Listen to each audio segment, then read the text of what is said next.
ಆಟ ಗೆದ್ರು ಸೋತ್ರು ಅದಾದ್ಮೇಲೆ ವ್ಯಕ್ತಿತ್ವ ಆಚೆ ಬರುತ್ತಲ್ವಾ, ಅದನ್ನೇ ನಮ್ಮ ಜನ ನೋಡಿ ಇಷ್ಟಪಡೋದು, ಅವ್ರು ಸಪೋರ್ಟ್ ಮಾಡೋಕ್ಕೆ ಸ್ಟಾರ್ಟ್ ಮಾಡೋದು. ಸೊ ಆ ಒಂದು ವಿಚಾರದಲ್ಲಿ ರಕ್ಷಿತಾ ಶೆಟ್ಟಿ ಆಗಿರ್ಬೋದು, ಕಾವ್ಯ ಆಗಿರ್ಬೋದು, ರಘು ಅವ್ರು ಆಗಿರ್ಬೋದು, ಟಾಸ್ಕ್ ಆಗಿ ಸೋತ್ರು ಕೂಡ ನಮ್ಮ ಪ್ರೀತಿ ಗಳಿಸ್ತಾರೆ ಅವರು. ಬಟ್ ಇವ್ರು ಟಾಸ್ಕ್ ಗೆದ್ರೂ ಜನರ ಪ್ರೀತಿ ಗಳಿಸೋದೇ ಇರೋದ ಕಾರಣ ಏನು ಅಂತ ಹೇಳಿದ್ರೆ, ಅವರು ಅದಾದ್ಮೇಲೆ ಮಾಡುವಂತಹ ವರ್ತನೆಯಿಂದ ಅಲ್ಲೆಲ್ಲೋ ಮಿಸ್ ಆಗ್ತಿದೆ ಆ್ಯಕ್ಚುಲಿ. ಅಶ್ವಿನಿ ಅವರು ಬೆಟರ್, ಬಟ್ ಜಾನ್ವಿ ಅವರು ಎಲ್ಲೋ ಮಾತಲ್ಲಿ ತುಂಬ ಅವರು ಜಾಡ್ತಿದ್ದಾರೆ ಅನಿಸ್ತಿದೆ ನನಗೆ. ಈ ಚಾನಲ್ ಅವರು ಇದ್ದಾರೆ, ಚಾನಲ್ ಅವ್ರನ್ನ ಸೇವ್ ಮಾಡ್ಕೊಂಡ್ಬಿಡ್ತಾರೆ. ಸೊ ಈ ಥರ ಕೆಲವೊಂದು ಮಾತುಗಳು ಡೆಫಿನೆಟ್ಲಿ ನಾನು ಹೇಳಿರ್ತೀನಿ, ನೆನ್ಪಿಟ್ಕೊಳ್ಳಿ. ವೀಕೆಂಡ್ ಎಪಿಸೋಡಲ್ಲಿ ಸುದೀಪ್ ಸರ್, ಐಲ್ ನಮಸ್ಕಾರ, welcome back to my channel. ದಯವಿಟ್ಟು ಯಾರೆಲ್ಲ ವಿಡಿಯೋ ನೋಡ್ತಿದ್ರು ಫಸ್ಟ್ ಲೈಕ್ ಮಾಡಿಬಿಟ್ಟು ಸ್ವಲ್ಪ ಸಬ್ಸ್ಕ್ರೈಬ್ ಮಾಡ್ಕೊಳ್ಳಿ.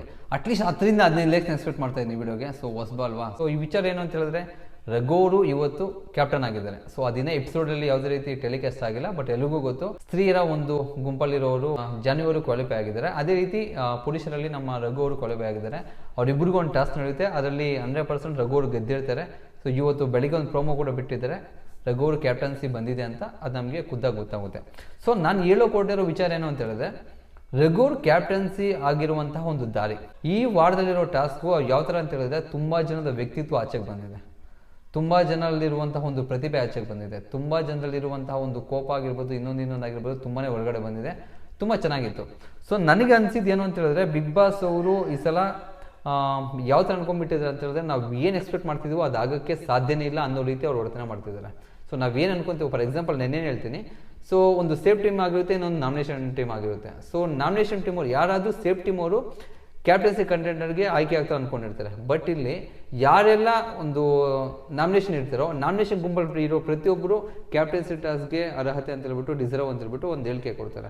ಯಾವ ಥರ ಒಂದು ಡಿಸಿಷನ್ ತೊಗೊತಿದ್ದಾರೆ. ಸೊ ಬಿಗ್ ಬಾಸ್ ಅಂತ ಯಾವುದೇ ರೀತಿ ಒಂದು ಡಿಸಿಷನ್ ತೊಗೊಬೋದಾ, ಆಡೋರಿಗೆ ಇಲ್ಲಿ ವ್ಯಾಲ್ಯೂ ಇಲ್ವಾ ಅಂತ. ಸೊ ಇವಾಗ ಜನರಲಿ ಒಂದು ನಾಮಿನೇಷನ್ ಅಂದರೆ ಮನೆಯಿಂದ ಆಚೆಗೆ ಹೋಗುವಂಥ ಒಂದು ಪ್ರೋಸೆಸ್. ಅಂಥದ್ರಲ್ಲಿ ಅವ್ರನ್ನ ನಾಮಿನೇಷನ್ಸ್ ಮಾಡಿದ್ಮೇಲೆ ಮತ್ತೆ ಅವ್ರನ್ನ ಅಲ್ಲಿ ಉಳಿಸ್ಕೊಳ್ಳೋದಕ್ಕೆ, ಅವ್ರು ಸೇವ್ ಆಗೋದಕ್ಕೆ ಈ ಥರ ಟಾಸ್ಕ್ಗಳು ಕೊಟ್ಟು, ಇಲ್ದಿರೋ ಪವರ್ಸ್ ಕೊಟ್ಟು ಏನಕ್ಕೆ ಮತ್ತೆ ಸೇವ್ ಮಾಡ್ತಿದ್ರು ಅಂತೂ ಅರ್ಥ ಆಗ್ತಿಲ್ಲ. ಸೊ ಈ ವೀಕಲ್ಲಿ ತುಂಬಾ ಅದೇ ಥರ ನಡ್ಕೊಂಡ್ಬಂದಿದೆ. ಸೊ ವಿಚಾರಕ್ಕೆ ಬರೋಣ. ರಘು ಅವರು ಕ್ಯಾಪ್ಟನ್ ಆಗಿರೋ ದಾರಿ ಬಂದುಬಿಟ್ಟು, ಆ್ಯಕ್ಚುಲಿ ಲಾಸ್ಟ್ 2 ಡೇಸ್ ಬ್ಯಾಕು ಒಂದು ಟಾಸ್ಕ್ ಇರುತ್ತೆ. ಆ ಟಾಸ್ಕಲ್ಲಿ ಗೆದ್ದಾಗ ನಾಮಿನೇಷನ್ ಆಗಿರೋ ಟೀಮು ಅವ್ರ ಟೀಮಲ್ಲಿ ಒಬ್ಬನ ಸೇವ್ ಮಾಡಿಕೊಂಡು, ಸೇಫ್ ಆಗಿರೋ ಒಂದು ಟೀಮಲ್ಲಿ ಒಬ್ಬರನ್ನ ನಾಮಿನೇಟ್ ಮಾಡ್ಕೊಬೇಕು ಅಂತ ಒಂದು ನಿರ್ಧಾರ ತೊಗೊಬೇಕು. ಸೊ ಅದರಲ್ಲಿ ಒಮ್ಮತ ಬಹುಮತ ಅಂತ ಹೇಳ್ಬಿಟ್ಟು ಒಂದು ಕನ್ಫ್ಯೂಷನ್ನು, ಒಂದು ಪ್ರೋಸೆಸಿಂಗ್ ಅದು. ಆ್ಯಕ್ಚುಲಿ ಯಾರೇ ಆಗಲಿ ನನಗಿರೋ ಮನಸ್ಥಿತಿ ನನಗಿರುತ್ತೆ, ಪಕ್ಕದಲ್ಲಿರೋರ ಮನಸ್ಥಿತಿ ಅವನಿಗಿರುತ್ತೆ. ಸೊ ಇಬ್ಬರದು ಮನಸ್ಥಿತಿ ಒಂದಾಗಬೇಕಂದ್ರೆ ತುಂಬಾ ಕಷ್ಟ. ಆ ಒಂದು ವೇಯಲ್ಲಿ ತುಂಬ ಜನ ಅಭಿಯವ್ರ ಹೆಸರು ತೊಗೊತಾರೆ, ಬೇರೆ ಹೆಸರು ತೊಗೊತಾರೆ. ಬಟ್ ಎಲ್ಲರೂ ಒಪ್ಕೊಂಡಾಗ ರಕ್ಷಿತಾ ಶೆಟ್ಟಿ ಒಪ್ಕೊಳಲ್ಲ, ನನಗೆ ಅವ್ರು ಬೇಡ. ಸೂರಜ್ ಆಗಲಿ ಇಲ್ಲ ರಘು ಅವರಾಗಲಿ ಇಬ್ಬರಲ್ಲಿ ಒಬ್ಬರು ನನಗೆ ಅಲ್ಲಿಂದ ನಾಮಿನೇಷನ್ ಆಗಬೇಕು ಅಂತ ಒಪ್ಕೊತಾರೆ. ವೈ ಬಿಕಾಸ್ ಅವ್ರು ಹೇಳಿದ ಪ್ರಕಾರ ಅಭಿಯನ್ನವರು ಇತ್ತೀಚಿನ ದಿನಗಳಲ್ಲಿ ತುಂಬ ಮೂಲೆಯಲ್ಲಿ ಕೂತ್ಕೊತಿದ್ದಾರೆ, ಅಷ್ಟೇ ಯಾವುದೇ ರೀತಿ ಸ್ಕ್ರೀನ್ ಪ್ರೆಸೆನ್ಸ್ ಇಲ್ಲ, ವೀಕ್ ಇದ್ದಾರೆ ಅನ್ನೋ ರೀತಿ ಅವ್ರದ್ದು ಒಂದು ಅಲ್ಲಿ ಕೊಟ್ಟಿರುವಂತಹ ಕೆಲವು ರೀಸನ್ಸ್ ಆಗಿರುತ್ತೆ. ಬಟ್ ಅದನ್ನು ರಕ್ಷಿತಾ ಶೆಟ್ಟಿ ಒಪ್ಕೊಳೋದಿಲ್ಲ. ಸೊ ಖುದ್ದಾಗಿ ನಾವು ಡಿಸ್ಕಷನ್ ಮಾಡಿ ಎಷ್ಟೊತ್ತು ಮಾಡಿದ್ರೆ ಗೊತ್ತಿಲ್ಲ, ನಮಗೆ ಜಸ್ಟ್ ಒಂದು 5 to 6 minutes ತೋರಿಸ್ತಾರೆ ಅಷ್ಟೇ. ಬಿಕಾಸ್ ಆಫ್ ಟೈಮ್ ಲಿಮಿಟ್ ಕಡಿಮೆ ಇರುತ್ತಲ್ವ, ಆ ಒಂದು ರೀಸನಿಂದ. ಸೊ ಅದಕ್ಕೆ ಮತ್ತೆ ಇನ್ನೇನು ಬಿಗ್ ಬಾಸ್ ಅದನ್ನ ಆಯ್ಕೆ ತಿಳಿಸಿ ಅಂತ ಒಂದು ಅನೌನ್ಸ್ಮೆಂಟ್ ಕೊಡ್ತಾರೆ. ಒಂದು ಅಡ್ವಾಂಟೇಜ್ನ ಯುಟಿಲೈಸ್ ಮಾಡ್ಕೊಬೇಕಂತ ಹೇಳ್ಬಿಟ್ಟು ಅದನ್ನ ಅಲ್ಲಿಗೆ ಸ್ಟಕ್ ಮಾಡಿಬಿಟ್ಟು, ರಕ್ಷಿತಾ ಯಾರು ಹೆಸರು ಹೇಳ್ತಾರೋ ಅವ್ರ ಮುಖಾಂತರ ಕೋಪ ಮಾಡ್ಕೊಂಡು ಇನ್ನೊಂದು ಮಾಡ್ಕೊಂಡು ಡೈರೆಕ್ಟ್ ಆಗಿ ಹೋಗ್ಬಿಟ್ಟು ಕಾಕ್ರೋಚ್ ಸ್ಟುಡಿಯೋನ ಸೇವ್ ಮಾಡಿಬಿಟ್ಟು ರಘುವನ್ನ ನಾಮಿನೇಷನ್ ಮಾಡ್ತಾರೆ. ಸೊ ಆ ಒಂದು ಆಯ್ಕೆಯಿಂದ ರಕ್ಷಿತಾ ಶೆಟ್ಟಿ ತಗೊಂಡಿರುವಂತಹ ಆ ಒಂದು ಇನಿಷಿಯೇಟಿವ್ ಇಂದ ಸೊ ಅವರು ಸೇಫ್ ಇರೋ ತಂಡದಿಂದ ಬಂದು ನಾಮಿನೇಷನ್ ಟೀಮ್ ಬೀಳ್ತಾರೆ. ಅದು ಮೊದಲನೇ ಸ್ಟೆಪ್. ಮತ್ತೆ ಅದಾದ್ಮೇಲೆ ನಿನ್ನೆ ರಾತ್ರಿ ಟಾಸ್ಕ್ ಆಗಿರೋದ್ರೆ ನೆನ್ನೆ ಒಂದು ಎಪಿಸೋಡಲ್ಲಿ ಮತ್ತೆ ಗೆಲ್ತಾರೆ. ಸೊ ಅದರಲ್ಲೆಲ್ಲೋ ಒಂದು ಒಮ್ಮತ ತಗೊಳ್ಳೋದ್ರಲ್ಲಿ ತುಂಬ ಫೇಲ್ ಆಗುತ್ತೆ ಟೀಮು. ಸೊ ಅದರಲ್ಲಿ ಅವರು ಸೇವ್ ಮಾಡ್ಕೊಳ್ಳೋದು, ಆಪೋಸಿಟ್ ಟೀಮಲ್ಲಿ ನಾಮಿನೇಟ್ ಮಾಡೋದು ಅದನ್ನು ಕಳ್ಕೊಳ್ಳುತ್ತೆ. ಅವರು ಕಳ್ಕೊಂಡಿದ್ದಕ್ಕೆ ಆ ಒಂದು ಪವರ್ನ ಸೇಫ್ ಆಗಿರೋ ಟೀಮಿಗೆ ಕೊಡ್ತಾರೆ. ಅವರು ಕೂಡ ಖುದ್ದಾಗಿ ಅವ್ರ ಹತ್ರ ಕೂಡ ಒಮ್ಮತ ಬರೆದ್ರೆ ಅವರು ಅದನ್ನ ಕಳ್ಕೊತಾರೆ. ಡೇ 1 ಅಲ್ಲಿ ಕೂಡ ಅಂದರೆ ವಾರದ ಮೊದಲನೇ ಎಪಿಸೋಡಲ್ಲಿ ಸೊ ಯಾರನ್ನಾದ್ರೂ ನಾಮಿನೇಷನ್ ಮಾಡಬೇಕು ಅಂದಾಗ ಆ ಪವರ್ ಕೊಟ್ಟಿದ್ದು ಬಿಗ್ ಬಾಸ್ ಮಾಡೋರಿಗೆ, ಕ್ಯಾಪ್ಟನ್ ಮಾಡೋರಿಗೆ. ಸೊ ಇವಾಗ ಎರಡೂ ತಂಡಗಳು ಇಲ್ಲಿ ವಿಫಲ ಆದಾಗ ಮತ್ತೆ ಯಾರು ಕೊಟ್ಟರು ಪವರ್ ಅಂತ ಹೇಳಿದ್ರೆ ಮತ್ತೆ ಕ್ಯಾಪ್ಟನ್ ಅವ್ರಿಗೆ ಕೊಟ್ಟರು. ನೀವು ಡೈರೆಕ್ಟಾಗಿ ಯಾರನ್ನಾದ್ರೂ ಇಬ್ಬರನ್ನ ನಾಮಿನೇಟ್ ಮಾಡಬೇಕು ಅಂತ ಹೇಳಿದಾಗ, ಅಂದರೆ ಸೇಫ್ ಟೀಮಲ್ಲಿ ಒಂದು ನಾಮಿನೇಷನ್ ಟೀಮಲ್ಲಿರೋ ಒಂದು ಅಂದರೆ ಡೈರೆಕ್ಟ್ ನಾಮಿನೇಟ್ ಮಾಡಬೇಕು ಅಂತ ಹೇಳಿದಾಗ ಸೇಫ್ ಟೀಮಲ್ಲಿರೋ ಸುದೀರ್ನ ನಾಮಿನೇಟ್ ಮಾಡ್ತಾರೆ. ಮತ್ತು ಈ ಕಡೆ ಬಂದುಬಿಟ್ಟು ರಘುವನ್ನ ನಾಮಿನೇಟ್ ಮಾಡ್ತಾರೆ. ಇದು ಸೆಕೆಂಡ್ ಸ್ಟೆಪ್ಪು, ಅಂದರೆ ರಘು ಅವರ ಕ್ಯಾಪ್ಟನ್ಶಿಪ್ ಆಗೋದಕ್ಕೆ ಇದೊಂದು ಸೆಕೆಂಡ್ ಸ್ಟೆಪ್ಪು.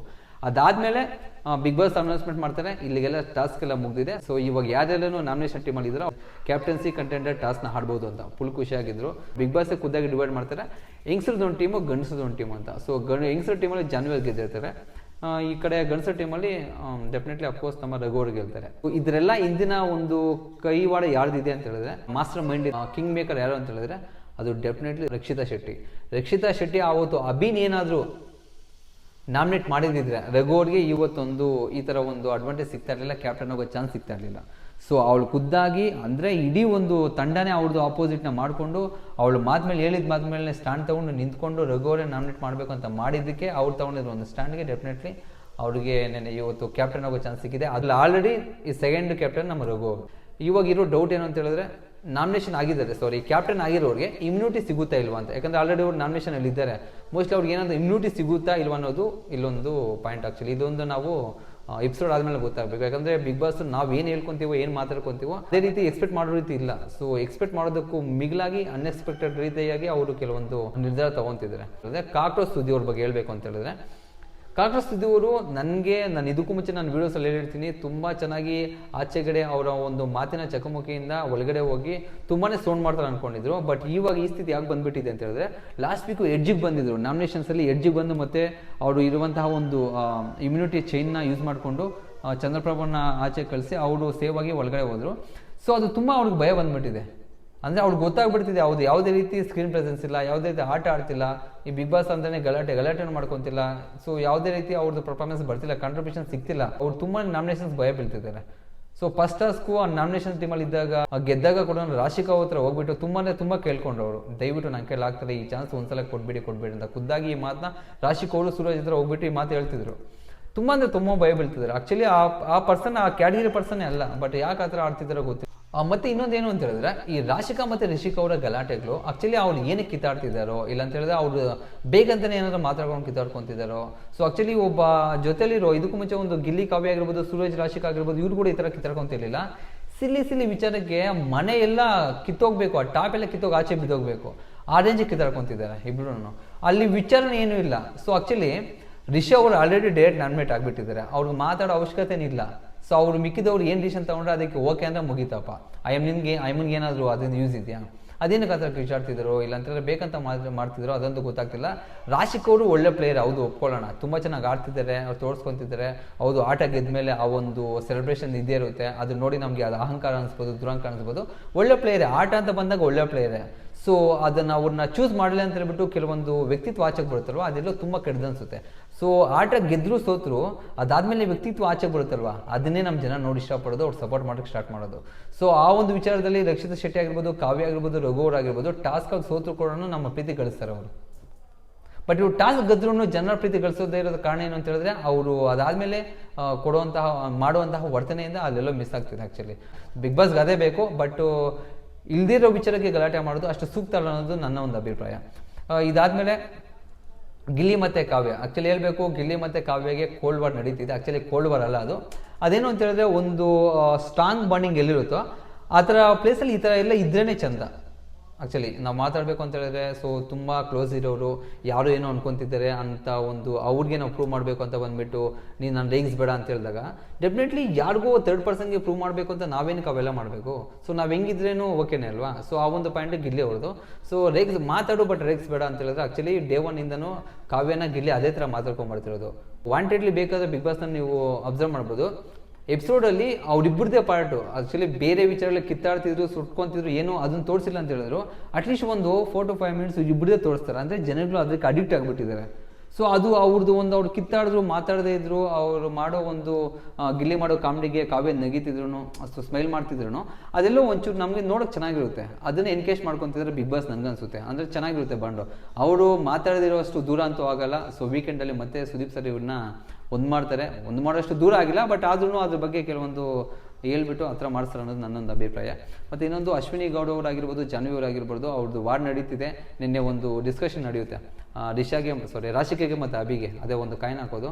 ಸೊ ಅದರಲ್ಲಿ ರಾಶಿಗೆ ಒಂದು ಕ್ವಶನ್ ಕೇಳ್ತಾಳೆ, ಜಾನ್ವಿ ಅವರು ಮತ್ತು ಅಶ್ವಿನಿ ಅವರು ನಮ್ಮೆಲ್ಲರಿಗೂ ಮತ್ತೆ ಮಸಿ ಬಳಿತಿದ್ದಾರೆ, ಗಲಾಟೆ ಮಾಡ್ಕೊಂಡಂಗೆ, ಅವರು ಆದರೆ ಚೆನ್ನಾಗಿದ್ದಾರೆ ಒಳಗಡೆ ಅಂತ ಹೇಳಿದಾಗ ಅವ್ರು ಖುದ್ದಾಗಿ ಎಸ್ ಅಂತಾನೆ ಹೇಳ್ತಾರೆ. ನಮಗೂ ಅದೇ ಥರ ಅನಿಸ್ತಿದೆ. ಆ್ಯಕ್ಚುಲಿ ಅವರು ಯಾವಾಗ ಕಿತ್ತಾಡ್ತಾರೋ, ಯಾವಾಗ ಹೋಗಿ ಒಂದೇ ಬೆಡ್ ಮೇಲೆ ಅದನ್ನ ಫ್ರೂಟ್ಸ್ನ ಬೆಡ್ಸ್ಕೊಂಡು ತಿಂತಿರ್ತಾರೋ, ಅದು ನೋಡ್ತಿದ್ದೆ ಗೊತ್ತಾಗ್ತಿದೆ ಅವ್ರು ಆರಾಮಾಗಿ ಇದ್ದಾರೆ, ಬಟ್ ಯಾವುದೇ ರೀತಿ ಗಲಾಟೆ ಮಾಡ್ಕೊತಿಲ್ಲ. ಜಸ್ಟ್ ಏನೋ ಒಂದು ಎಲ್ಲೂ ಇದ್ದಾಗ ಆ ಥರ ಒಂದು ವರ್ತನೆ ಮಾಡ್ತಿದ್ದಾರೆ ಅನ್ನೋ ಅನ್ಸುತ್ತೆ.